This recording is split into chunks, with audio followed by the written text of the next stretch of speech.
Cavatorta.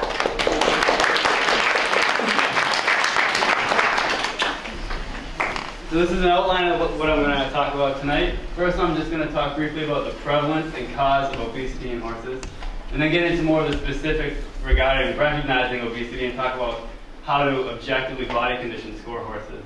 And then go on and talk about the health issues associated with obesity, so why obesity is important and why it's a problem. And then just a little bit about the general nutritional guidelines for weight loss in horses. So when I started doing research for this presentation, I wanted to get a good idea about the true prevalence of obesity in horses. We kind of have ideas in our head about how many horses we see that are overweight, but I wanted to know if I could actually put a concrete number on that. And in 1998, the USDA did a mortality and morbidity report, in which they surveyed over 2,900 participating horse farms all across the United States, and they asked owners to report incidents of all sorts of different illnesses at their farms. So how many cases of respiratory disease did they see? How many cases of diarrhea did they see? How many colics did they see? And one of the things they asked about were how many horses did they feel they had in their barn that were overweight or obese. And according to the owners, there were 4.5% of horses in the United States were overweight or obese.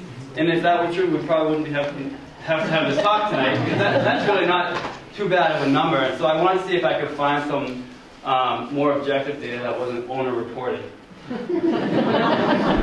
So there was a study done in 2012 in Virginia, where a group of veterinarians from the veterinary school there went around and did physical exams and body condition scores on 300 horses in the region. And they found that 32% of the horses were overconditioned or overweight, which is defined by a body condition score of 7 out of 9. And 19% were obese, which is defined as a body condition score of 8 to 9 out of 9. So if you add those together, 51% of horses in this region were considered to be overweight or obese. And that differs greatly from the 4.5% reported by the owners. And so they actually addressed that difference in their paper, and this is a direct quote from that paper. They said that the large difference between the USDA study and their study was because owners were underestimating the condition of their horses. And that's one study. There was another similar study done in North Carolina, where another group of researchers body condition scored 366 horses. And they found similarly that 48% of the horses that they looked at were overconditioned or obese. And it's not just the United States, it's also in Europe. There was a group in Scotland that did a similar experiment. They looked at 319 horses, and they found that 45% of the horses they looked at were overconditioned or obese. And they came to similar conclusions to the American group and stated that there was a tendency for owners of obese horses to underestimate their horses' condition. So the conclusions I think we can draw from these somewhat limited studies are that although we don't know what the precise prevalence of overconditioned and obese horses is in our region, we can, based on what we see and what we know from other regions, it's clear that there are unacceptable numbers of horses that are overweight, and that puts them at risk for a variety of health conditions, which we're going to talk about in a little bit more detail tonight.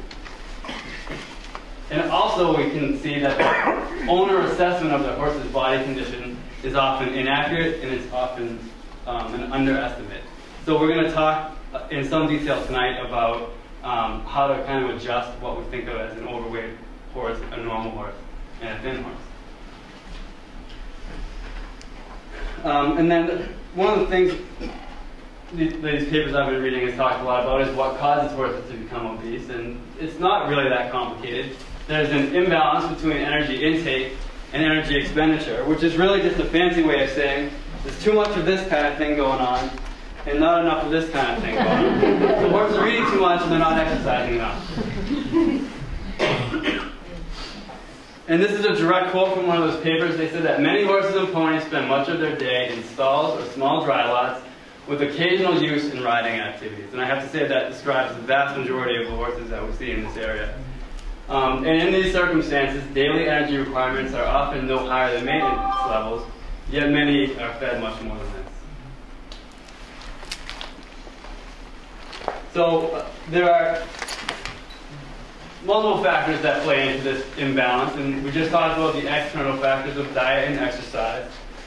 There are also internal factors such as life stage. So if a foal is actively growing or a mare is gestating or lactating, they're going to have different energy demands. And genetics also plays a strong role. We all kind of know this intuitively. There are certain horses and there are certain breeds in particular that are predisposed to becoming obese. And these are what we call the easy keeper breeds. And that's something that we all kind of know, but I did find there was a kind of a nice study done by a group in Sweden where they basically demonstrated this point. They took a population of standard-bred horses and a population of Icelandic horses. They fed them an identical diet, and they fed them 0.023 kilograms of feed per kilogram of body weight. And they found that when fed the same amount of this diet, the Icelandic horses gained weight and the standard-bred horses lost weight.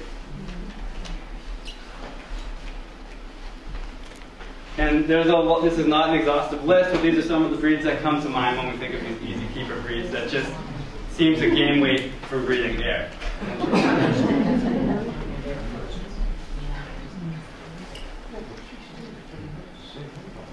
So the ponies especially, the Morgans, the quarter horses, the Pasafinos, warm-bloods, Arabians, Norwegian Fourierds, etc. There are others as well. So in the early 80s, there was a group of researchers from Texas A&M, and they developed the Henneke body condition scoring system. It's a 9-point system ranging from 1, which is very poor body condition, so very thin horses, all the way up to number 9. And the ideal body condition score is considered to be between 5 and 6. So it's a little bit tedious, but I thought I'd go through each one of these individually because this is probably the most important thing I'm going to talk about tonight. And these are the areas where horses tend to lay down fat. So these are the areas you should look at when trying to determine what body condition scores are. So they lay fat down along the neck, and we all know these fat horses tend to get these big, thick, crusty necks, as well as along the withers and down the crease, along the spine, down the back, over the tailhead, over the ribs, and behind the shoulder. So we'll start at number 1. Body condition score of 1 or emaciated. This is when the bony structures of the neck, shoulders, and withers are easily noticeable. The spinous processes along the ribs, the top line, the point of the head, and the point of the buttock all project prominently with an obvious ridge down the back, shown here. And often individual vertebrae are identifiable. And the screen's a little blurry, but on my computer you can actually see a bump for every individual vertebra on these horses. And I think this brings up a point. Like, I think our brains just recognize thin horses very easily. For some reason, we don't recognize heavy horses as easily. I mean, I'm not really sure why that is, but I think it's definitely true. It's very striking when you see a thin horse. Number 2 is very thin. So now the bony structures around the neck are faintly discernible. The spinous processes, ribs, top line, point of the hip and buttock are prominent, and the animal is obviously emaciated. Number 3 is thin. Now the neck region is not so obviously thin, the tailhead is prominent. There's some slight fat cover over the rib, but it's still easily discernible. And the spinous processes are still easily discernible, but somewhat rounded.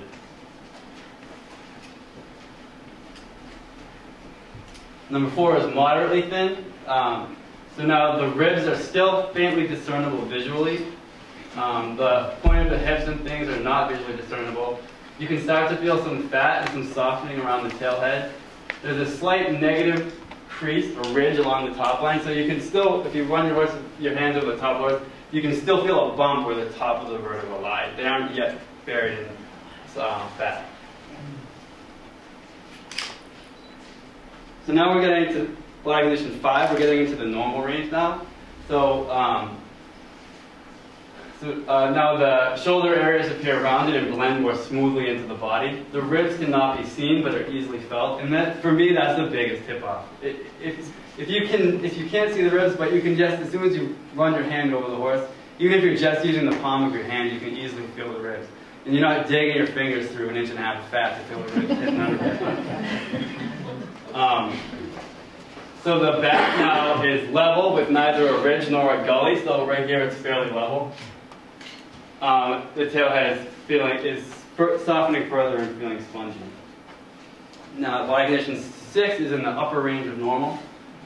Now the fat over the ribs is beginning to feel spongy. The ribs are not as easily felt, but still felt fairly easily. The fat around the tailhead is soft, and there may be a slight positive crease or a gully along the top line. They're talking about this in the back here.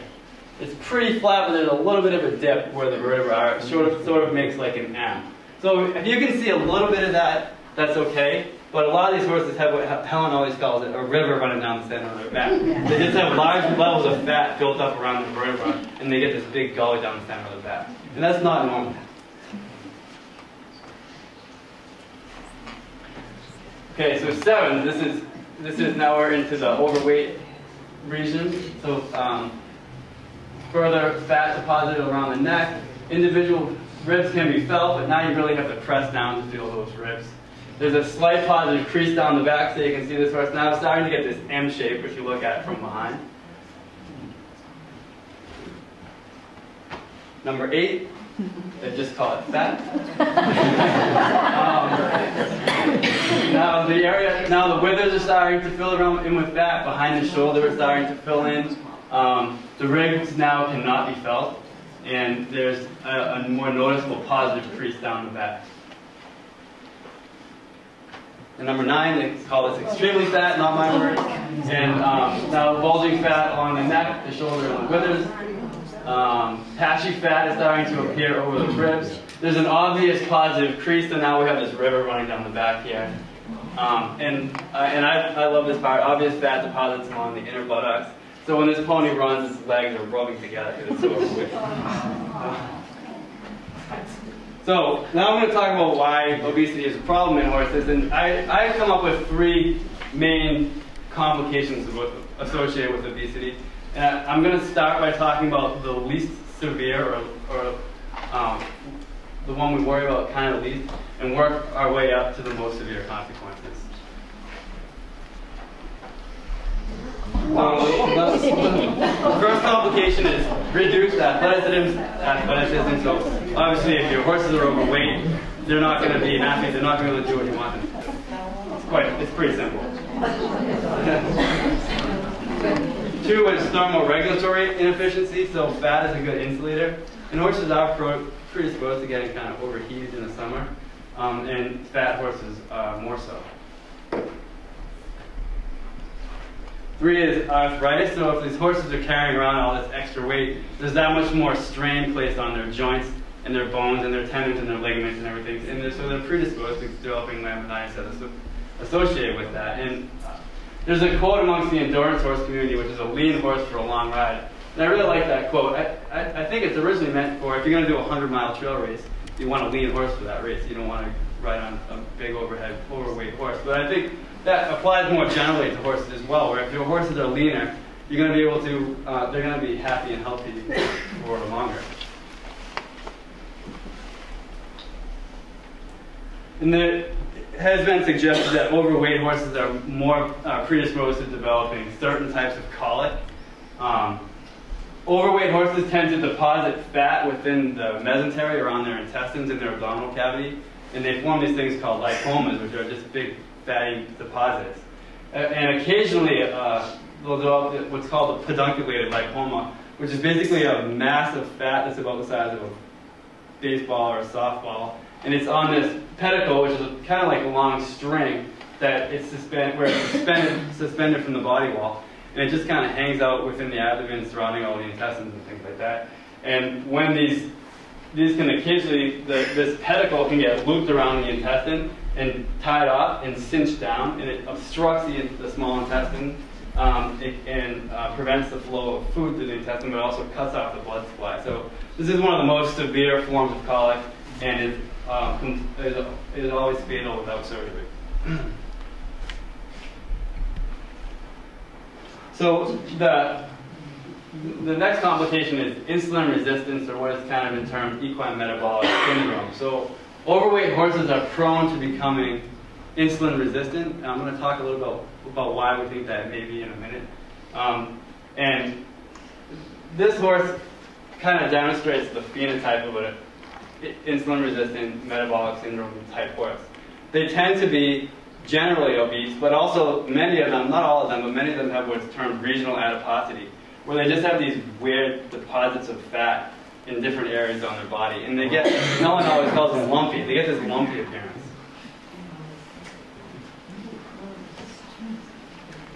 So I'm just going to talk for a second about what insulin does and what insulin resistance is. So in a normal situation, when a horse consumes feed, there are increased levels of blood glucose associated with absorbing those nutrients. That triggers release of insulin by the pancreas. And the action of insulin is to promote uptake of glucose by the peripheral tissues, which causes glucose to be removed from the blood, and the blood glucose is then returned to the normal range. In insulin resistance, the ability of insulin to promote glucose uptake is inhibited. So in order for the glucose to be returned to normal levels, the pancreas has to crank out more and more and more insulin. So that's actually how we diagnose insulin resistance in horses. We measure their insulin levels, and if they're insulin resistant, the levels of insulin in their blood should be increased. Which brings us to the last and most severe complication of obesity, and frankly, why we're having this talk, which is that insulin-resistant horses are prone to developing laminitis. So I'm just going to talk for a second about what laminitis is, and then we'll talk about why this occurs. So just a little bit of anatomy here, if you were to remove the hoof capsule from a horse's hoof, the underlying sensitive soft tissue is called the lamina. And this cross section shows the lamina in pink right here. And the lamina forms a connection between the coffin bone within the hoof and the hoof capsule around the coffin bone. So when laminitis just means inflammation of the lamina, and when that occurs, the integrity of attachment between the coffin bone and the hoof capsule is compromised, and then the coffin bone is able to move with respect to the hoof capsule. And it's always being pulled on by the deep tibial flexor tendon here. So what generally happens is this tension on the coffin bone allows the coffin bone to rotate within the hoof capsule when laminitis is occurring. And we have this new program through our website called the EquiHealth. You guys can sign up, and it allows you to get access to your vaccine histories and cogging forms and everything remotely through your home computers. Also, there are email reminders and newsletters on there. And there are some instructional videos on there as well. And there's one on what happens during laminitis. So I thought I would show that video here.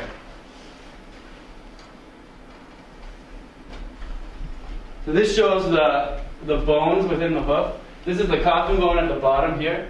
And in red around the coffin bone, you can see the lamina. When those become inflamed during laminitis, like I told you before, the attachment of the coffin bone to the hoof capsule is compromised, and the coffin bone is able to rotate. So this is what is commonly termed founder, and once this occurs, the prognosis is greatly reduced.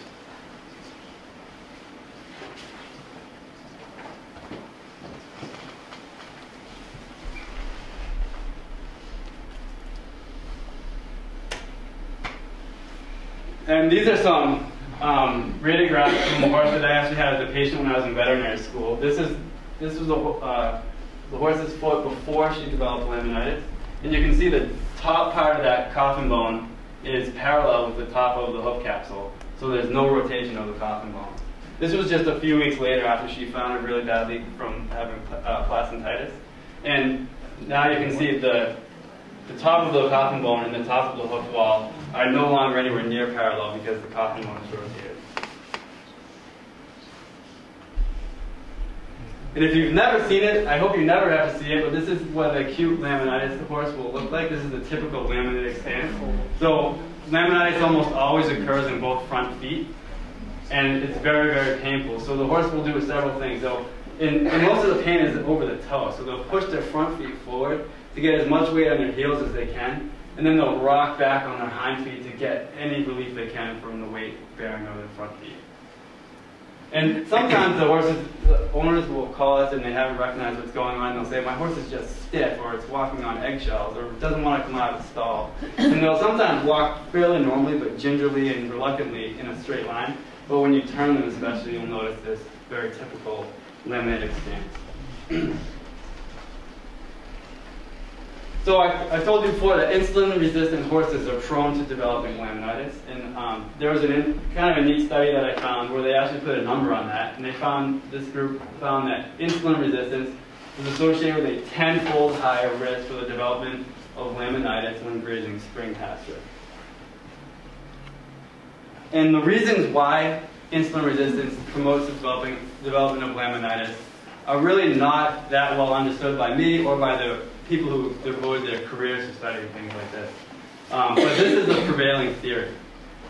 And it all starts in the top left corner with obesity. It's been shown in horses as well as people and other species that obesity promotes inflammation. They've actually found that adipocytes produce pro-inflammatory molecules. And anytime you have an increase in inflammation in a horse, you have a predisposition to laminitis. And as I told you before, obesity also predisposed to insulin resistance, which results in an elevated level of blood insulin. And this is thought to affect the supply of blood to the foot, in particular the lamina of the foot, and causes a decrease in blood supply to the lamina, and that predisposes to laminitis. The other factor is that excess sugar in the diet from either grain or pasture will lead to an alteration in gut bacteria, and that promotes inflammation, which causes laminitis, but also causes the release of these molecules called vasogenic amines, which also affect the blood supply to the hoof and predispose to laminitis in that way. And there's another way of thinking about this, which I kind of prefer. All horses are predisposed to what they've termed in this paper triggering events, which are things that kind of predispose horses to laminitis. These are things that horses encounter all the time. It could be a cortisol release from a stressful trailer ride. It could be eating some rich pasture after a spring rain. It could be an infection or a fever, a variety of things. And they get these little triggering events that are slightly predisposed to laminitis. And in a healthy horse, the laminitis threshold is higher than this, where these triggering events are, and no laminitis develops. But for some reason, probably due to the mechanisms I talked about in the last slide, the insulin resistant threshold, or the laminitis threshold in these insulin resistant horses is reduced. And they'll develop laminitis when a normal horse never would. So the conclusions from this part of the talk are that obesity and insulin resistance predisposes horses to a variety of health problems, the most severe of which is laminitis. Laminitis is a debilitating disease that often carries a poor long-term prognosis. So it's greatly preferable to prevent laminitis by early recognition and treatment of obesity and insulin resistance. And that's kind of, basically that was our impetus for having this talk tonight. So how do we manage obesity and insulin resistance in horses? It's really not that complicated. It comes down to good old diet and exercise, right? So I'll talk a little bit more specifically about that. So in particular, the diet you should get rid of all starches and sugars in the diet. What a term non-structural carbohydrates is kind of what the dietitian people term they use for starches and sugars. So that means no grains, no sweet feeds, no sugary treats, and no alfalfa. The diet should consist primarily of a decent quality grass hay with a low non-structural carbohydrate content of less than 12%. And we often don't know what the NSC content of our hay is, so it's, in an ideal situation, you would analyze your hay to determine it. And it's actually not that expensive to test your hay. You can test it for, I think it's around $30, and get some idea about what you're feeding. The challenges are that a lot of people get hay very frequently in small batches, so it's not always that useful. There's variation amongst different batches of hay. There's even variation amongst the same batch of hay. So it's a challenging science, but it still is not, especially in an insulin resistance case, it's not a bad idea to do this, to have some idea about what you're feeding. But at the very least, even if you don't test your hay, it's a good idea to soak your hay before feeding if you have an insulin-resistant obese horse, because that lets the sugars leach out of the hay and lowers the non-structural carbohydrate content. And we usually say 30 minutes. The actual recommendation is 30 minutes soaked. The hay should be soaked for 30 minutes in warm water. If it's cold water, it's supposed to be at least an hour. which for a lot of people is a pain in the butt, definitely. But it's something to consider. And for these overweight, insulin-resistant, easy-keeper types of breeds, we're trying to get them to drop some weight. It's been recommended to feed them about 1.5% of their body weight of hay per day. So that means for a 1,200-pound horse, you'd feed about 17.5 pounds of hay. And if you're not weighing your hay, you're just guessing at how much 17.5 pounds weigh. So we carry these around in our truck. You can get these at any sporting goods store or anything like that. They're just little fish scales for weighing your feed.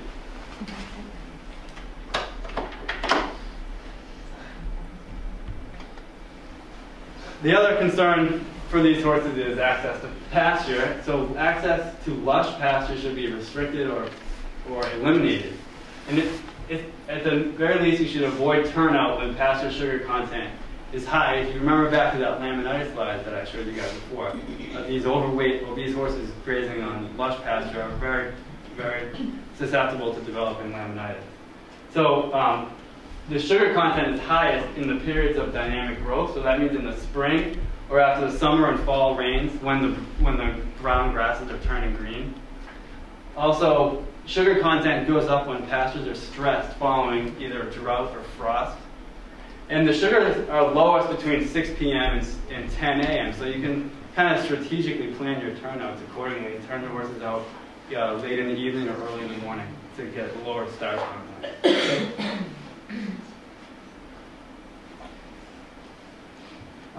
This is kind of a neat little study done by a group in England. It was just a pilot study, but they estimated based on their findings of their study that a pony can consume 40% of its daily dry matter intake in just 3 hours of pasture turnout. So they can consume large amounts of calories in a small amount of time. So the one concern about this is that forage-only diets are may not provide adequate protein, vitamin, and mineral content, and especially if most people don't analyze it, right, honestly, so we don't really know what we're feeding, we don't really know how best to supplement it. There are lots of options for supplementing it. At the minimum, I would recommend giving a vitamin and mineral supplement, and there are vitamin and mineral supplements that are designed specifically for insulin-resistant horses. There are also some really great products out there which are ration balancers. They're designed to be fed in small quantities, only like a pound, and they provide protein, vitamins, and minerals, and they're designed to be fed primarily a hay diet, essentially. There are also lots of low-starch seeds and things like that, too. But to be honest, for the horses we're talking about tonight, the obese, easy keepers, they probably don't need much more than some hay and some vitamins and minerals.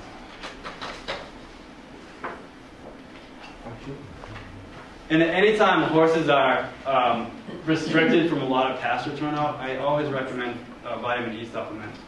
Usually 2,000 to 3,000 units per day. And the product we often recommend is Elevate. And there's also, you can just buy vitamin E capsules for humans at the pharmacy. So vitamin E is plentiful in green grass, but the levels are very low in hay. And there are some products marketed with claims of, does someone have a question? I was just wondering, the vitamin E that you buy, the Elevate, is Yeah. the exact same, like the capsules, you're doing the exact same 2,000 to 3,000 units? Yeah, so usually, Either? yeah. And I think usually the capsules are 1,000 units per pill. I don't know, I have to read the bottle. Depends on the pill. Depends on the pill. You can. And the Elevate, I think, is 500 units per mil. So 2,000 to 3,000 would be 4 to 6 mils. There are products on the market that, yeah. Oh, sorry. Is it possible to have an insulin-resistant horse that's not obese? Absolutely, and it's possible to have. Yeah, it is. There are insulin-resistant horses that are not obese, and obese horses that are not insulin-resistant. But obese horses are much more predisposed to becoming insulin-resistant. Can I interject though? But those horses that are even not overweight, that are insulin resistant, seem to be predisposed to laminitis, but they're not obese. Yeah. And so they will still have elevated levels of insulin, and that in itself predisposes to laminitis. They've shown that experimentally. And for some of those low starch feeds, it'd be great in a situation like that. So there are products on the market that contain magnesium, chromium, and cinnamon, and they're marketed with claims for improving insulin sensitivity. But there isn't a whole lot of experimental evidence to either prove this or disprove this. So I think we can't really say definitively whether or not these products work. So they may not help. They definitely don't hurt. So sometimes we will recommend these, and people have had good luck with them. And one of the ones we often use is metabolites. And to help horses adjust to a restricted diet, people have used lots of ideas for kind of have these slow feeding mechanisms, like a nibble net or a natural feeder that allow them to. It takes them longer to eat their hay, so they're not standing there in an empty stall all day just begging for food. And also, some people have had luck with grazing muzzles as well. So they just go up the pasture with this muzzle on. It just lets them a blade or two at a time, so they can't just go out there and bury their head in the grass and chow down. But it's important to always use a breakaway halter with a leather section in it, in case that ever gets hung up on someone.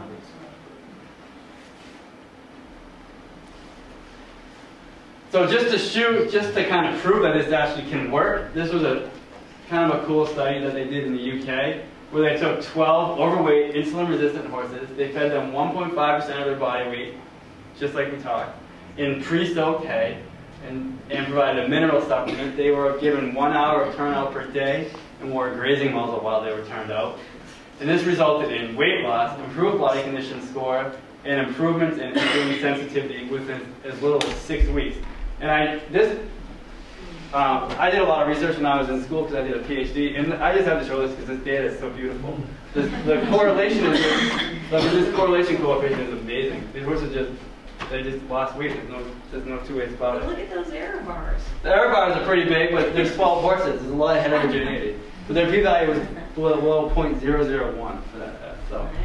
So sorry, I should have explained. This is body mass in kilograms, and this is weeks. So after 6 weeks, those horses lost weight. And then, so I said diet and exercise are both important. So what about exercise?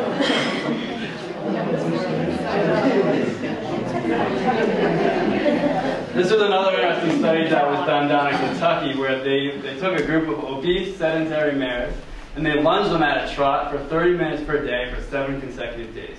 So this is a very short period of time. It was only a week. There was no change in body weight in this time, and it was only a week. You can't really expect a whole lot of change in body weight in that short period of time. But there was a great improvement in insulin sensitivity just from stepping up their exercise a little bit for 7 days. So it's been recommended to start horses that have not been couch potatoes, basically, that are really overweight. You can start with 2 to 3 exercise sessions per week, just lasting 20 to 30 minutes for a few weeks, and kind of gradually increase the intensity of the workouts. And another point I want to make is that turnout does not necessarily mean exercise. And people will say that to me. Well, my horses get lots of exercise if they're turned out. But if they're turned out like this, that's sitting on the couch with some potato chips. That's not And I kind of just think to myself, if they're sweating, they're exercising. So if they're outside and they're running around and working up a sweat, yeah, I could consider that exercise. But if they're doing this, they're not exercising. And in the cases where we really can't get these horses to drop weight with these conservative approaches, we've tried dieting and really stuck to it. We've tried exercise and really stuck to it. There are some other tools in our tool belt that we can use, but I don't think that these are a substitute for diet and exercise. I think this is a complement to that. So in the drug we can use is Thyro-L, which is a thyroid hormone supplement which increases the metabolic rate of horses and makes them burn more calories, essentially. And this has been tested in a long-term study. They fed 4 teaspoons a day to horses for a year. And all these horses lost weight, and they had increased insulin sensitivity. And they did routine blood work, and they ECGs, and they measured their cardiac troponin levels, and did all these things, and they found no adverse health effects associated with long-term administration of Thyroil. So it is safe and it does work, but but like I said, I don't think it should be the first thing we reach for.